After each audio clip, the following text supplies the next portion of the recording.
करके राजा को बोलते थे कि अब राजा जाए। राजा बीच में रुकेगा नहीं, राजा निकला तो सीधा घर ही पहुंचे। Hallelujah, hallelujah, hallelujah. एक बार क्या हुआ, एक राजा के बेटे को 3 गुंडों ने पकड़कर मारने के लिए कोशिश की। एक बार राजा का बेटा शहर की ओर निकल गया तो वो ऐसे निकल नहीं सकता, वो सुरक्षा के बिना नहीं निकलेगा या उसके साथ लोग रहेंगे। लेकिन एक बार ऐसा हुआ कि राजा का बेटा बिना सुरक्षा के अकेला किसी काम से शहर की ओर निकल गया। लोग राजा के नियम, राजा के साम्राज्य से परेशान होने वाले लोग, वो राजा का बदला लेने वाले लोग राजा के बेटे को मारने के लिए घेर लिए। देखे कि राजा का बेटा है, वो शहर में आखिर आ गया। अब वो गुंडे जो राजा से प्रसन्न नहीं थे, जो राजा के राजशाही से अप्रसन्न रहने वाले लोग राजा के बेटे को घेर लिया। अब वो मारने ही वाले थे, हत्या करने ही वाले थे। उसमें से 3 लोगों ने वहां उस बीच में पहुंच गए। 3 जवान लोगों ने पहुंच गए। मारने के लिए तो पूरा एक एरिया के लोग पूरा निकल के आ गए। बहुत से गुंडे लोगों ने राजा के बेटे को मारने के लिए आए, हत्या करने के लिए आए। लेकिन उसमें 3 जवान कहीं जा रहे थे, वो उस भीड़ में इकट्ठा हुए, रुके, देखे, बोले कि क्या हो रहा है। बोले कि राजा का बेटा को हम हत्या करेंगे, क्योंकि राजा से प्रसन्न नहीं है, राजा के काम से, उसके आदेश में हम प्रसन्न नहीं है, इसलिए इसके बेटे को हत्या करेंगे। ये सोचकर बेटे को घेर लिए। ये 3 जो जवान वो हत्या से बचा। बोले कि तुमको राजा के बेटे को नहीं मारना है, वो राजा का बेटा है, अगर मारना है तो राजा के जाओ, राजा को मार, इन बेटे को नहीं मारना। बोल के राजा वो 3 जवान ने बेटे को घेर लिए और उनको सबको भगा दिया, लोग भाग गए। अब ये 3 जवान वहां नहीं आते तो राजा के बेटे का हत्या निश्चित थी। अब इन 3 जवानों ने बेटे को लेकर राजा के घर पहुंचाने के लिए गए।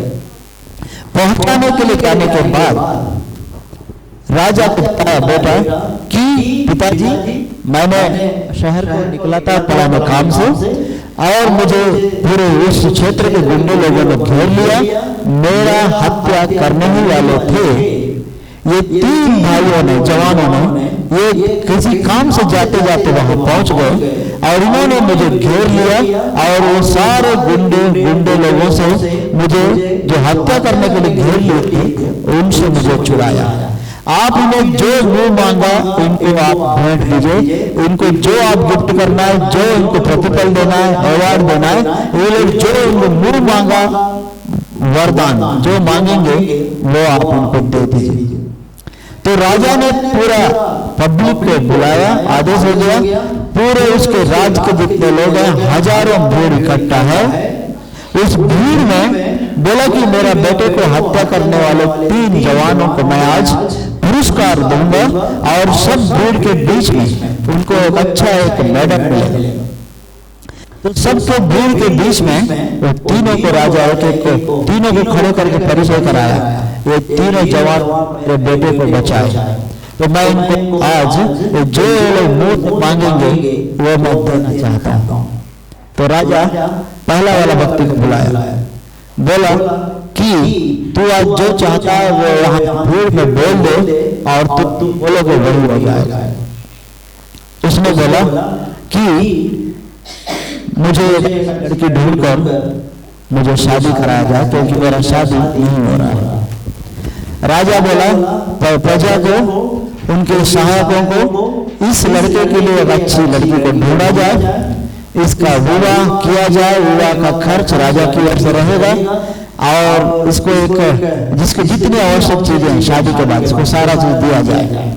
तो अब उस दिन से उसको ढूंढ रहे हैं, उसके लिए लड़की ढूंढो और उसका शादी करने का निश्चय होगा। राजा बोल दिया हो जाएगा। पहले वाले का हो गया, उसका शादी नहीं हो रहा था, उसके लिए राजा ने बोला उसको लड़की ढूंढ के शादी करा दो। दूसरे को बुलाए, बोले कि दूसरा आया, बोला कि तुझे क्या चाहिए बोल। तो दूसरा आके बोलता है कि हाँ मेरे को रहने के लिए घर नहीं है, आप मुझे घर बना दो। तो बोला, राजा बोल दिया कि ये भाई का घर नहीं है, इसको एक अच्छा एक आलिशान भवन बना के दे दो। राजा घर से पूरा माल जाएगा, पूरा प्रजा अब उस दिन लिख दे कि इसका घर बनेगा। घर भी हो गया। तीसरा को बुलाए, तीसरा को बुलाने के बाद आता है तीसरा, वो थोड़ी देर नहीं बताता है, लोग चिल्ला रहे हैं, अरे तो बोलो कि होगा, आपको बोलो क्या करेंगे। एक चीज मांगना है तो आप क्या, हम लोग नहीं देखेंगे ना, क्या मांग सकते हैं? एक अच्छा मोबाइल मांग सकते हैं, या स्कूटी मांगेंगे, या तो एक अच्छा पोस्ट मांगेंगे। अगर मुख्यमंत्री बुला के बोलेगा क्या, तो लोग यही बोल सकते हैं डिप्टी कलेक्टर बना दो,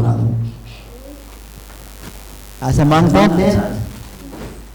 या तो फिर इतना पैसा दे दो, मुझे 1 करोड़ रुपए दे दो, बस यही बोलेंगे ना।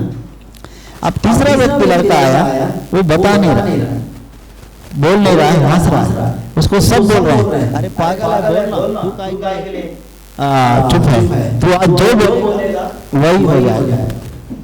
तो थोड़ी देर के बाद लड़के बोलता है कि राजा मुझे कुछ नहीं चाहिए, आप मेरे घर में आना। क्या बोल रहा है? आप मेरे घर में आना। लोग सबके सब चिल्लाए, राजा को बोल रहा है तुमसे बड़ा मूर्ख और कौन हो सकता है? राजा तुम्हारे घर में आने से क्या, तू मांग, तू जो चाहिए वो मांग, अब मैं तुम्हारे घर में आऊंगा, तुम्हें क्या मिलेगा? तुम्हारा खर्च होगा, तुम खाने पीने की वस्तुएं रखोगे, अच्छी अच्छी चीजें रखोगे, वो तो मैं खाऊंगा, और मेरे साथ इतने लोग आएंगे, मेरा रथ घोड़े सब आएंगे, और जितना देर रुकेंगे उतना तुम्हारा खर्चा। तुम मांगना, जो मांगेगा वो मिलेगा। बोल रहा है कि नहीं, मुझे आपका मेरे घर में आना आवश्यक, आप मेरे घर में बस एक बार आइए। दूसरी बार बोल रहे हैं, सबके सब बोल रहे हैं मांगो, नहीं, आप मेरे घर में आए। राजा को भी अच्छा नहीं लग रहा है, अरे जो मांगना है मांग, मैं दे दूंगा, लेकिन वो मांग नहीं रहा है, बोल रहा है कि राजा आप मेरे घर में आना। आप बोल रहा है क्यों, आप मेरे घर में आ जाओ। अब उसके बाद देखिए, इसके घर में जाना, डायरी में रजिस्टर में लिख लिए कि इस तीनों का मांग पूरा रुकतेगा। पहला क्या, मुझे एक अच्छी लड़की ढूंढा जाए, शादी किया जाए। दूसरा, मेरे लिए एक अच्छा घर बना दिया जाए, वो भी लिखा गया। तीसरा, तीसरे के घर में राजा जाए। अब वो मांग रहा है वही, उसको अब ज्यादा कुछ नहीं बोल सकते। वो तीसरी बार पूछने से भी वही बोल रहा है कि मेरे घर में आप आना। अब देख रहे हैं, बोला राजा बोला जाओ, इसका घर कहाँ पता करो, इसके घर में मुझे जाना है। अब पता किया, उसका घर ही नहीं है। वो गांव में न पानी है, न रोड है, कुछ है, इसका एक छोटा सा घर है, झोपड़ी। अब राजा कैसे जाएगा झोपड़ी में, जाएगा, रोड नहीं है। बोल रहा है राजा को बता दिया, अब आप जाएंगे कैसे, रोड नहीं है, उसके यहाँ घर नहीं है, पीने का पानी नहीं है, आप जाएंगे कैसे? राजा बोला जाना तो पड़ेगा, क्योंकि उसने बोला मुंह से, क्योंकि शर्त भी ये था, मेरे बेटे को उन्होंने बचाया, जो उसने मुंह मांगा वो देना है, अब उसे घर में जाना तो पड़ेगा, क्योंकि वो बेटे को बचाया। चलो चलते हैं।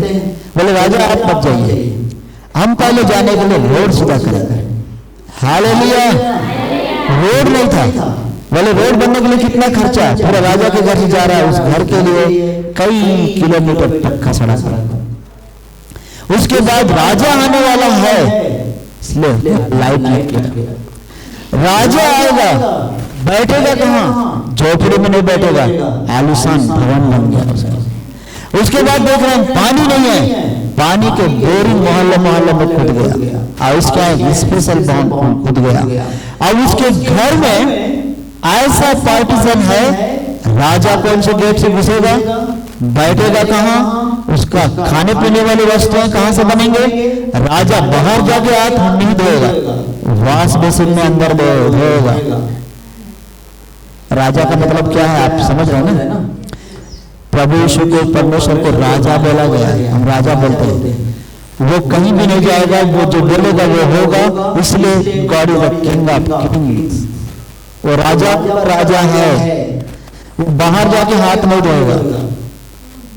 लेकिन प्रभु यीशु मतलब सेवा कराने के लिए नहीं, करने के लिए आया। हम अर्थ को भी समझते जाए क्या क्या। तो राजा बाहर जाएगा, धोएगा नहीं, वो ऐसे ही नहीं बैठेगा, वो आलीशान वाला ऐसे बड़ा अच्छा सोफा में बैठेगा।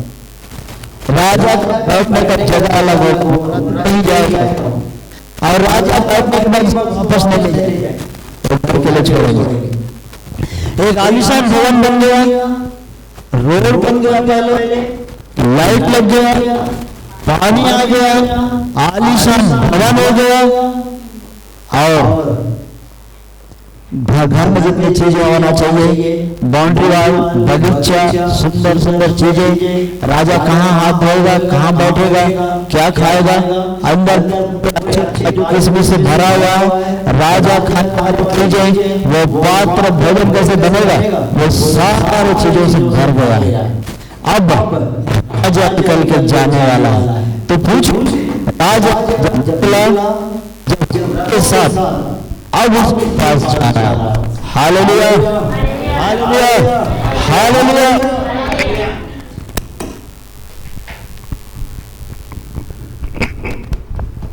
अब राजा निकल के जा रहा है। समझ में आ रहा है कि नहीं आपने? जोर से बोले हालेलुया, हालेलुया। अब राजा निकलकर ये जो भाई जो अपने बेटे को बचाया उसके घर में जा रहा है। रोड बन गया, गांव वाले बड़े अति प्रसन्न हैं कि ये इसके घर में राजा आ रहा है। लाइट लग गया, पूरे रोड में लाइट लग गया, पानी सब। अब राजा जा रहा है, उसके रथ खड़े होने के लिए जो शेड बना है, उस शेड को भी नहीं ले गया, और घोड़े खड़े होने का जगह अलग है। लोग कहाँ पैर धोएंगे, कैसे हाथ धो के निकलेंगे, और कैसे राजा बैठेगा, वो सब सिस्टमेटिक ढंग से सब तैयार है। लोग, जनता, पूरे गांव के लोग इकट्ठा हो रहे हैं, राजा के स्वागत के लिए खड़े हैं। राजा अंदर गया, घर पहुंच गया, उसके बाद बैठा।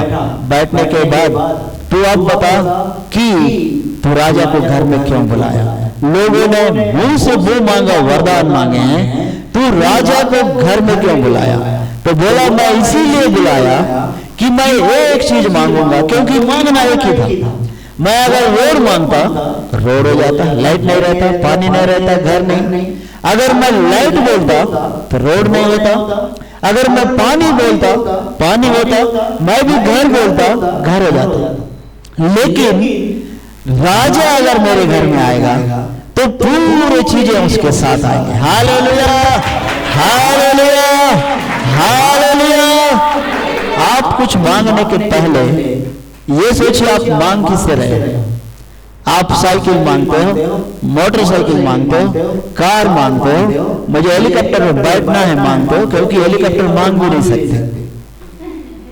और हम लोग एक यही चीज मांगेंगे, घड़ी मांगेंगे, जॉब मांगेंगे, ये छोटे छोटे चीजें मांगते हैं जो हो जाए बोल के जो सृष्टि बनाया। अगर हम उसे मांगने के पहले वो तू मेरे हृदय में आ जा, ये सारी वस्तुएं तुझे मिल जाएंगी। Hallelujah, hallelujah. मत्ती 6:35 बोला तू उसकी राज्य और धर्म की खोज कर, ये सारी वस्तुएं तुझे मिल जाएंगी। वो आ गया, वो सब आ जाएगा। Hallelujah, hallelujah.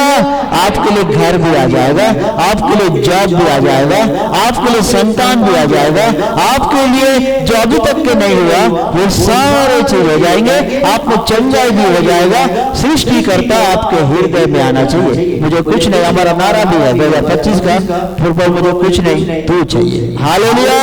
हमारा नारा क्या है मालूम? हमें कुछ नहीं चाहिए, बस तू चाहिए, बस यीशु हमारे घर में होना चाहिए। तो ये सबसे बुद्धिमान कौन है मांगने वाले में? तीनों का सोच तो लिमिट था।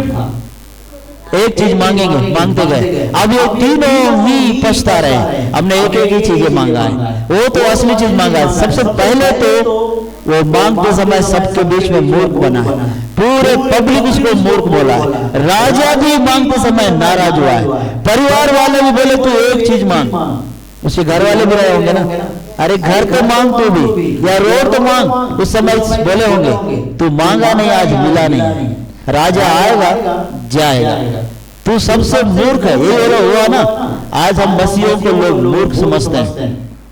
तू अनदेखा चीज के पीछे जाता है, लेकिन हम देखी हुई वस्तुओं के पीछे जाते हैं। Hallelujah, hallelujah. हम जो देखे हैं, जाने हैं, वो सृष्टि करता है, हम